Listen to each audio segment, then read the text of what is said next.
Hey everybody, welcome back to Let's Talk. I am your host John, and today here on the channel we're going to be talking about A Nightmare on Elm Street Part 3, Dream Warriors! And we're also going to be talking about its brand new Warner Brothers 4K Blu Ray that just came out in the A Nightmare on Elm Street 7 film 4K Steelbook Collection. But before we get into that, I always like to give a quick film review, and today is no different. So if you don't want to know anything about the film and you're just here for that 4K Blu Ray review, you guys can skip ahead right now. So back on February 27th, 1987, the first time the Nightmare on Elm Street series actually skipped a year, they didn't have a film come out in 1986, they decided to reshape the franchise a little bit, and you can really tell that this is the turning point for the Nightmare on Elm Street franchise. They bring in Chuck Russell to direct in his directorial debut. This is the same guy who brought us The Mask, so he's got a little bit of a Artaud's vision to him, not really too much, and the guy didn't really make that many films, but he's a very passionate director,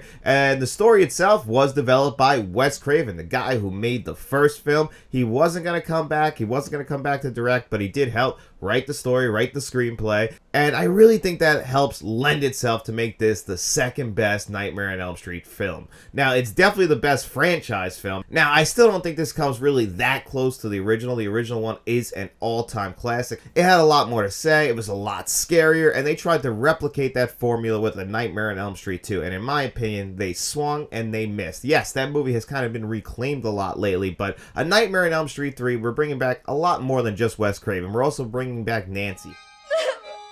Never sleep again.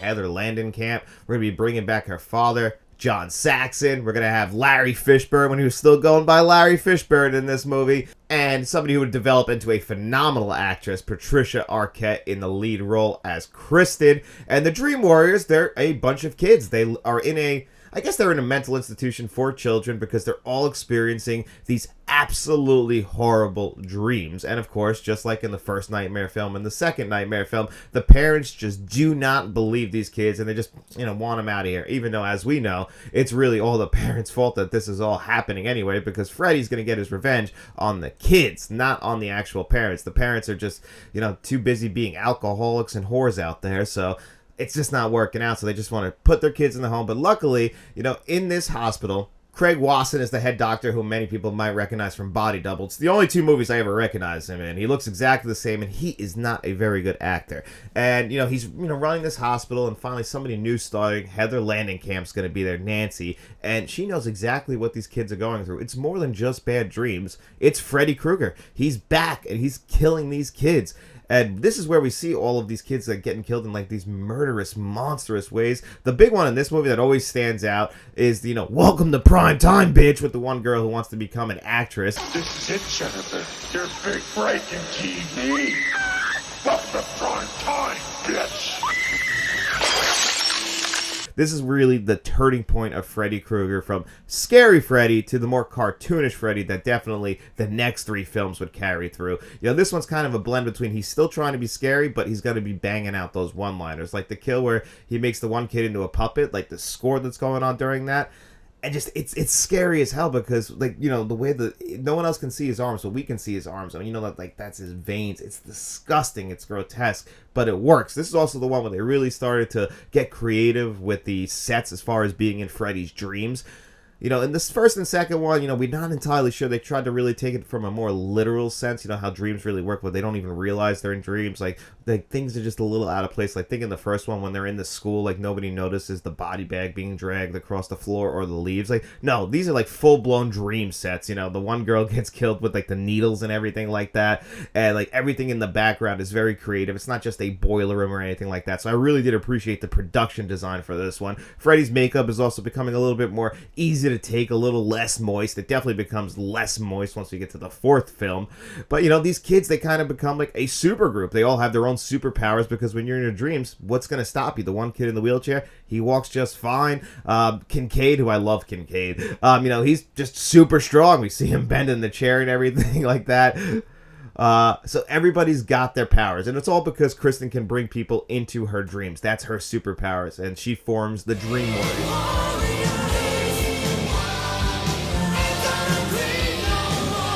who have to take down Freddy Krueger. It gets a little convoluted, you know, where it's like, we need the dad from the first movie to actually bring us to where they left Freddy's remains, and we have to bury him, and that'll finally complete it. This is also the first time we find out about Freddy Krueger and his origins. Turns out his mother, Amanda Krueger, was left in a room with 100 rapists who just raped her multiple times, and you know, I guess they're not sure who the father is, but it's definitely only one of them, but still absolutely horrible. And you know, we kind of see her as a ghost. They would explore more of that later, but still, this is how we find out how Freddy's in here. This is how we find out how Freddy was made, and it's all just kind of still built into this movie. But overall, it's a very entertaining. It is by far, I think, the most entertaining Nightmare on Elm Street film. It just doesn't hit the quality level of the first Nightmare on Elm Street film. This is the first one I watch every single year because I think they have the least amount of flaws. They really do fit perfectly into spooky season. Everybody's giving it all in this movie, and you're just left with a very happy ending. But unfortunately, because this is a franchise film and they wanted to keep making money, they continued on, and I just don't think that the next couple of films hit the quality of Dream Warriors, even though they tried, and we'll talk about those in the next couple of weeks. But still, this film, In a Bubble, is a fantastic Nightmare on Elm Street film. It's still my second favorite in the entire franchise, and that's one big reason why I wanted to grab the 7-film 4K Blu-ray collection. So let's talk about the 4K Blu-ray right now. A Nightmare on Elm Street Part 3. Freddy's just around the corner. Alright, we're going to go into my trusty steelbook housing case right here, and we're going to pull out a Nightmare on Elm Street Part 3 Dream Warriors, which you can see right here, just like Nightmare 1 and 2, they put the original poster art on a flat matte background, you know, remove the border, remove the logo and all of that, put some artwork on the back. When you come inside, one red 4K Blu-ray disc. Our friends in the UK did get the Blu-ray disc, which are the previously released Blu-rays, which I have right here in this Blu-ray pack, which I've always said, very lazy standard edition Blu-rays. It's funny because the DVDs got better treatment than the Blu-rays, but the 4Ks, they are coming back with a vengeance. Now, the big thing is if you've had the DVDs, the Blu-rays, and now the 4K Blu-rays, if you're expecting any new extras for Dream Warriors, well, unfortunately, there are no new extras. They're the same extras that have been following this around for a very long time, and I think they were recorded in 1997, and it must have been like around the same time because they have some interviews from A Nightmare on Elm Street Part 2, so they must have just been collecting all of these interviews at the time. Now, the interviews on here are actually very interesting because they pretty much got everybody, even Heather Langenkamp talking about how she was like, I get what they're doing with A Nightmare on Elm Street 2, but, you know, it just doesn't feel right. But once she got like a knock on her door on a Halloween and somebody was wearing a Freddy mask, she's like, wow, he crossed over into the mainstream. And that's kind of what really brought her back to the franchise, because she had like pretty much checked out, because at the time she just looked at A Nightmare on Elm Street film as a very low budget film. Apparently, like when they went to the screening of the movie at the Warner Brothers lot for the first film, like the actors had to like sit on the floor. Like all that stuff is very interesting. I love those kinds of extras. We just, you know, that's all we got, and they're the same. I've seen them a bunch of times, and I'm sure you guys have seen them a bunch of times too. And, you know, not everybody cares about the extras, but I just felt like we were promised more, and we'll have to wait and see. I heard that the new extras are actually, the new featurettes are all on a new Nightmares 4K disc, so when we get there, we'll talk about them. But it feels like the previously released Blu-ray, which on my Blu-ray box set, you know, it's packed in there with, you know, 3 and 4 on the same, 2 and 3 on the same disc. It's the exact same extras, so all we're getting is that visual and audio upgrade. And how is that visual and audio upgrade? Well,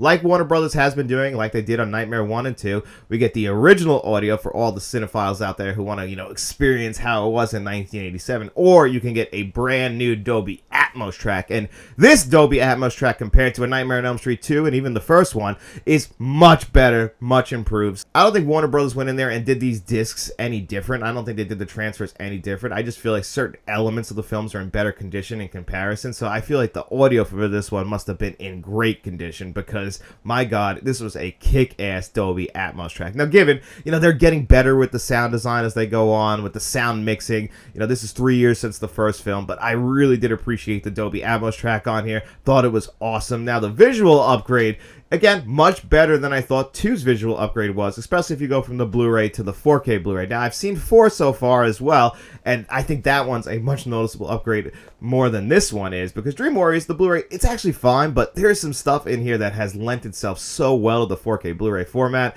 And the colors, you know, these are very colorful movies, and they really start to get more colorful in 3 and 4 especially. But in this one, you know, when they're in these certain dream dream sequences, you know, the background, the HDR is doing such a great job, even though there is no Dolby Vision. It's just like your eyes are going to get drawn to things they've never been drawn to before. There's like little pieces of fabric just because it's so crystal clear, and then the color gamut is so wide that you're seeing colors. And for these kinds of movies, like, it feels like you could step into them. Now, given this does have a very soft look to it, like a very soft, almost like 70s look to the way they filmed this movie. I don't know why that choice was made. It's definitely more noticeable than in 2, and then even when you jump to 4, it's got just this like soft look to it overall, which might bother some people. I personally really liked it. I thought it had a nice like cinematic look to it, but you know, I can see some people being a little bit let down. But you know, again, these are very nitpicky things. It still looks phenomenal. It's still a huge jump from the Blu-ray to the new 4K Blu-ray. But is it a great 4K Blu-ray? Yeah, you know, it really is going to come down to how do you feel and what you were expecting with these 4K Blu-rays. So far, I'm very happy with my purchase. You know, it's a little bit pricey, but I did want to have these in the best available packaging because I do love the entire franchise. I love revisiting it, and this will be my, you know, standard way of revisiting it for years to come. I don't really see a reason for me to hold on to the Blu-rays after I'm done reviewing these, so I'll probably give them away. I just wanted a little bit more when it came to the extras. I'm very impressed right now with the visual and audio upgrades, which for most people, that's all they're going to really want. But for me, you know, I like to dive back into these films when they're over. I really like to get a look back on them. I know not every movie is that important, and I know not everybody cares about Dream Warriors or when we get to 4 Dream Master, and especially, you know, Dream Child. But for some of us who really love this franchise and for all of its cheese, yeah, we just want a little bit more, especially when you're charging a premium penny on this one. And, you know, I'm a little bit let down by that. But looking at the entire 4K Blu-ray disc, if you love Dream Warriors like I do, this is a huge step up from the previously released Blu-ray, and I'm going to give this one a pretty solid 8 out of 10. But anyway, guys, I hope you enjoyed the video. Hope you're enjoying these Nightmare on Elm Street 4K Blu-ray reviews. If you are, please like, share, and subscribe. We also have channel memberships, so if you want to become a friend of the channel, a producer for the channel, like John Doe Juggalo, Harvey Scott, and Ben Rondo, you can do that. Or you could even become a channel director like Frank from Frank's Media and Reviews, Nicholas Head, Uncle V, Kevin Kruger, and Stone Gasman. Or you can even bump it up to the channel bankroll members like Mr. Smelly Potato. But of course, guys, if you have no money to throw my way, I don't mind at all. I just hope you guys enjoyed the video. And if you did, get out in those streets, tell your friends about us, and then we'll be seeing you around.